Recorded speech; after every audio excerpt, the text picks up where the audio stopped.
How many people are in this crowd? Protest attendance numbers are always a sticking point. We're estimating up to around 90,000 people there. A spokesperson for the organisers, the Palestine Action Group, estimated the figure to be closer to 300,000.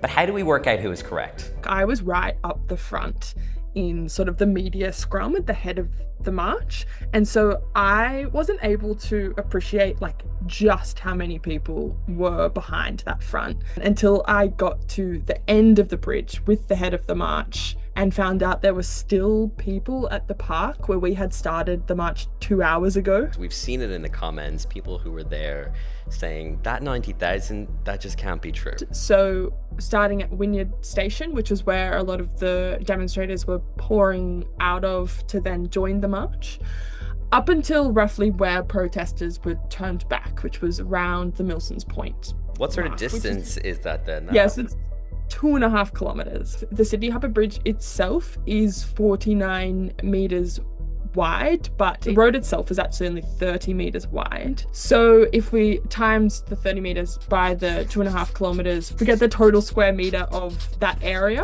And then you estimate roughly how many people would be within each square meter. So in this instance, we could set it around roughly sort of 3 people per square meter, maybe up to 4 people per square meter. Kind of a confusing one to figure out. And so based on those dimensions and that method, we get 225,000 at least, up to 300,000 people. So much closer to the estimations presented by the organisers themselves. Surprised?